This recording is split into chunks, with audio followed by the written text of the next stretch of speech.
What's going on, guys? It's Nick here, back in the video, coming off a much better week in week 2 than the picks I gave all of you in week 1. So let's try and keep this thing rolling. We're going to start off with a lower. We are somehow 9-0 on the season on lowers. Maybe an indication we need to take them a little bit more often.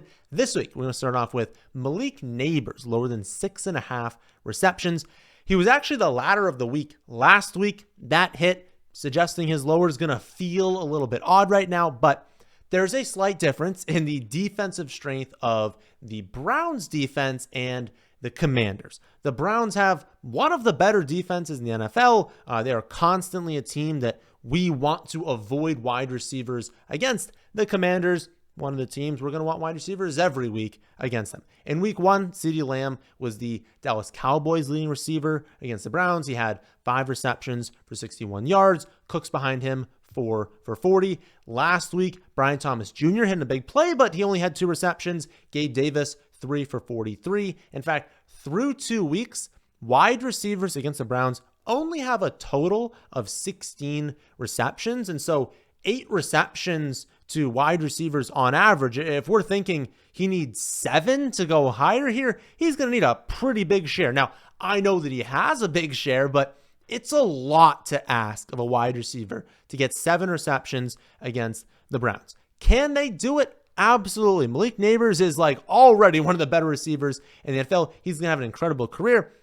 It happens far less than 50% of the time. I would say the lower here hits around 70% of the time, so definitely take lower on this one.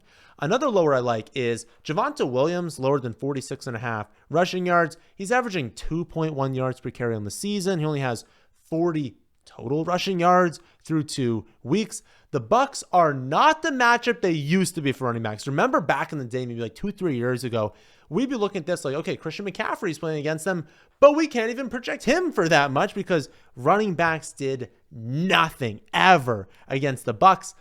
Still not a good matchup. It's a bottom 10 matchup, but they're a little bit worse against the run than they used to be. But again, bottom 10 matchup. We're on the road. They're 6.5 point underdogs. This offense hasn't gotten anything going. They're splitting the running back usage, and he only has 40 total rushing yards on the season. So lower than 46.5 here is a very, very strong pick. Moving on to hires. First up, Jordan Whittington, higher than 31.5 receiving yards. Whittington is the 6th round rookie wide receiver for the Rams. Wouldn't normally see the field all that much, but it's going to be needed this week. Cooper Kupp, Puka Nacua, they're both not playing, so I'm still expecting the Rams to run a ton of 3 wide receiver sets. That's just what they do on offense. I don't think they can change their entire offensive identity. A lot of teams would, but it's really just how this offense works. And maybe if they had a good offensive line, maybe if they were like a great run team, they'd be like, okay, let's try and like pound the rock this game. Their offensive line is also decimated, and so it doesn't really make a lot of sense for them to try and do that. And like, these aren't great players, but they have enough talent with Demarcus Robinson, Tyler Johnson, Tutu, Jordan Whittington, to where I don't think they're going to be a complete zero in the receiving games. All 4 are going to split reps. All 4 are getting opportunities. They are 6.5 point home underdogs. And so, again, even if they try and run the ball, they're going to fall behind at some point. They're going to have to throw it. After that, I definitely get being nervous about this one because I'd be lying if I said I knew for a fact that Whittington was going to play super well this weekend, was going to get a ton of scheme usage, but he was awesome in camp. He was awesome in the preseason, and on just 13 routes last week, he had 2 receptions for 22 yards on 2 targets. I just think the kid is good, and if we're thinking about the Rams, we know McVay is going to design this offense around certain players, and then every single play will have schemed usage to someone. Will that player always get the football? No. But they're going to scheme up usage to all of their players. And I truly believe Whittington is going to get 4 to 5 opportunities. Not 4 to 5 plays where he's going to get schemed usage and then none of them actually hit. 4 to 5 opportunities, carries plus targets in this game. I think he's going to get 1 end around. That won't help us. But I think he's going to have a few different opportunities where the play is clearly schemed to get him the ball running across the field. And I think he's going to be efficient on those targets. I just think he's good. And I think if you look around, McVay is not going to sit there and be like, got to get 12 touches to Tutu Atwell, right? Got to get Tyler Johnson going. I think they're fine players, but they're limited in what they can do. Whittington, I honestly think, has the highest ceiling among these players. Short term, it's still Demarcus Robinson. Like, if you are in a start-sit decision here, you're still starting Demarcus Robinson as their most valuable wide receiver this week. But the projections are, of course, very different here. And, right, of course, Whittington's going to have the lowest among the yardage projections on this team. And I really think there's a chance that they kind of lean on him. They say, okay, let's get this kid some schemed usage. Let's get him the ball moving across the field. And I think they can be successful in doing that. So I would take higher than 31.5 for him. I also like Zay Flowers, higher than 54.5 receiving yards. Ravens are 1-point road underdogs, but I could easily see a number of different outcomes in this game. I feel like on average, it's a close game, but I could see a situation where Dallas playing at home, listen, they're still a good team, right? And Dallas is such a highly variant team where it's like, sometimes they go out there and even at home, you're like, is this a bottom 5 team in the league? Like, they're playing so bad this week. And then the next week they go out there and they drop 40 points on a good defense. And you're like, is this a Super Bowl contender? Like, there's so much variation to what Dallas team shows up. But at least more often than not, when they're home, the good Dallas shows up. So I do think that's going to happen this week. If that happens and Baltimore falls behind, or at minimum, the game is relatively close and they know they could just sit in a lead because Dallas is explosive, Dallas is playing at home, they can definitely catch up. Flowers with a 28% target share on the season, 14th among all players in first read percentage, and being consistent, right? Didn't have like 20 targets one week and one the next week, 10 targets and 11 targets through 2 games so far. Again, I just think there's a number of different outcomes. If they're trailing, he's going to get to his 10, 11 targets. He's definitely going to get 54.5 receiving yards. If it's close, they know they have to remain aggressive. I still think he gets there. If they're ahead, honestly, Flowers is probably the one that's doing that. Sure, Derrick Henry could get a long touchdown. Sure, Mark Andrews could get going. But realistically, like, Flowers is the engine of this offense. If they're going to get up by multiple scores, Flowers probably hit for a number of big plays. And so I just think in most outcomes here, 54.5 is just a little bit too low. Take higher on that. Sticking with this game, I'd also take higher on 10.5 receiving yards for Justice Hill. It's not a good matchup for the running back position in general for fantasy points, but it is the number 1 matchup for yards per reception to running back. My guess is that's because, we all know how aggressive the Dallas defense is, and we all know that can hurt them at times, whether it is trying to get interceptions and giving up big plays to receivers, or it's just, their pass rush being super, super, super aggressive, which works out a lot, trying to get to the quarterback. They're going to have a number of sacks in all different weeks. But what can also happen is teams know that's going to happen. They run a few more screen passes than normal, that even if it's just an effort to slow the defense, but also when the defensive line is tricked a little bit, gets a little bit too far upfield, the screen passes can really, really work against Dallas. I think Baltimore is going to try that a number of times this week, and it's 10.5. You really only need 1 screen to work for Justice Hill to get 13, 14 receiving yards on that 1 screen, and then you're good to go. You're also covered in a trailing game script because, listen, in trailing game scripts, Justice Hill is going to play almost just as much as Derrick Henry. Not going to get many carries, but I don't care about that. 2 receptions here, the odds are he's going higher. Even on 1, he can go higher if it's a nice screen pass. So I think there's a lot of different outcomes to where it can work out. You don't want Baltimore gaining a multi-touchdown lead through Andrews, Henry, and Flowers, because then they are going to lean on Derrick Henry. I just don't think that's the most likely. I think most likely is it stays close. Second most likely is the good Dallas shows up and they pull out for a lead. And the third most likely is that Baltimore, really excels here, destroys Dallas, and can sit on a lead with Derrick Henry. I think that's the least likely outcome. So Justice Hill higher than 10.5. I also did out the projections. It would need to be 5%. So his average this season is a 13% target share. If he's at 13%, he projects in like the mid-20s. At 5% target share, he's projecting at 11. And now there's still variance within that, of course, because it really comes down to 1 or 2 receptions. But the point is, given how much we're expecting Baltimore to throw it, if he's around a 5% target share, he's probably got a good chance of hitting here. And I think he'll be higher than 5%. All right. Now the part everyone's waiting for, the ladder of the week. We are basically 2-0 at this so far. Understand that we are not going to hit at this high of a rate, but it's Brandon Ayuk week.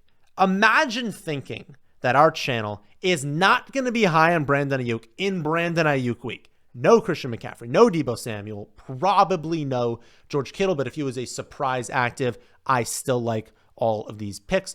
We've got all of that happening. You've got an offensive coordinator that, again, like McVay, schemes up usage. Those are the offensive coordinators we want to be targeting in fantasy because they're good at their jobs. And even when things go wrong, they can kind of get them out of the ditch. They can kind of figure things out. Underdog projection, last time I looked, 65.5. I don't know. I mean, we figured Kittle wasn't playing for most of the week. I don't know if he was officially doubtful at that point.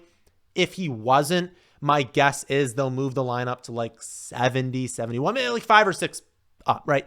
But we don't care. On the ladder of the week, we're looking for that extreme outcome. So if he's blowing past 65.5, he's blowing past 70, 71, 72, whatever they end up putting it at, that doesn't make a huge difference.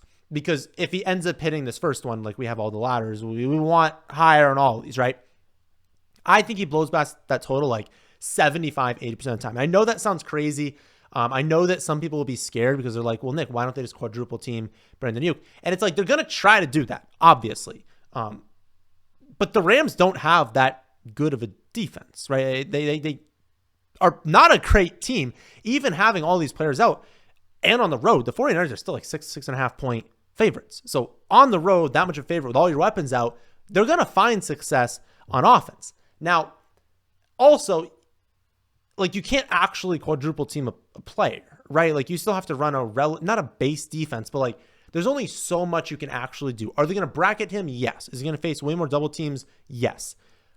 I'm good taking that on when I know he's going to be out there like 95% of snaps. He's going to have like a 50% first read target share.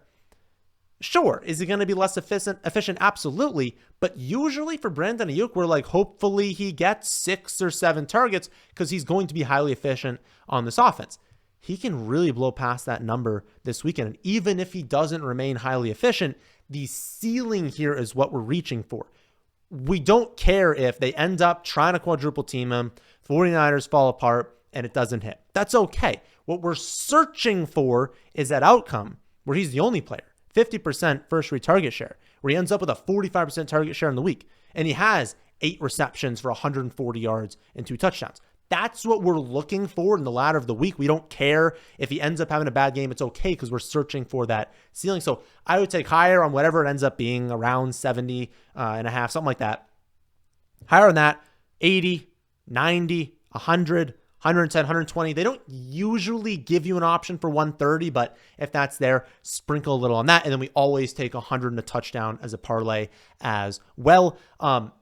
Can't do that on Underdog. Underdog doesn't let you do like 2 for the same player. But if you want to include this as an Underdog pick, they are the sponsor of the show and all the other ones were great on Underdog. They will let you adjust lines, adjust their projections for Underdog. So if you want to take like, I don't know, Nabers lower than 6.5. You want to take Javonte Williams lower there. You want to take one of the Baltimore ones and you want to add in, I would probably only do 2. So 2 of those first 4 plus add in, you can like bump up the projection, bump it up to like 100, 110, really get an extra benefit for this.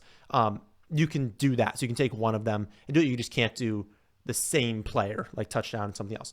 But yeah, I would take all those. I got a good question this week on how much do you place on when we do these ladders, right? And again, you have to go to different sites, Underdog, for specifically doing a ladder for only the pick.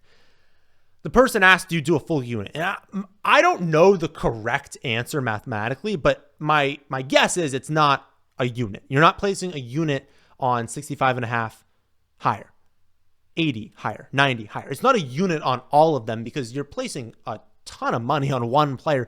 You don't need to, like your whole week to depend on this one guy, right? What I have personally done, I take all of these ladders, of course. What I've personally done this week is 1 unit on 65.5, 0.75 on 80, half a unit on 90, half a unit on 100, 0.25 on 110, 0.25 on 120, and then 0.25 on the parlay of 100 and a score. And if you don't know what a unit is, 1 unit is just what you typically place on a pick. If you usually do $10, $20, $25, whatever you normally do, that's 1 unit. So if I say half a unit on 90, half a unit on 100, that means just divide it by 2. If normally you do 20, do $10 on 90, $10 on 100. So you're only placing $5, if we're doing the 0.25 on $5 on the 100 and a score, because they're less likely, right? Obviously, as we start getting into 120, if you can find 130 yards, it's still pretty unlikely that that actually happens. So you don't want to put a bunch of money on that. So I think you should taper. I don't know what the actual math says, but I think basically get down to 0.25, right? Like we're not placing, if your normal pick is 25, we're not placing like $1 on the bigger one because we want something if it actually hits, but get down to like 0.25. I just think that's in general what we should be doing there. But hey, it's your money. Do whatever you want to do with your money. So good luck to everyone this weekend. Enjoy Brendan Ayuk week. It doesn't come up very often. I've got more picks on my website, thefantasyfootballadvice.com, if you want to check those out. But that, my friends, will do it for this one. Again, good luck to everyone in all of your contests. Please like and subscribe if you watched this far, but I'll catch you all on the next one.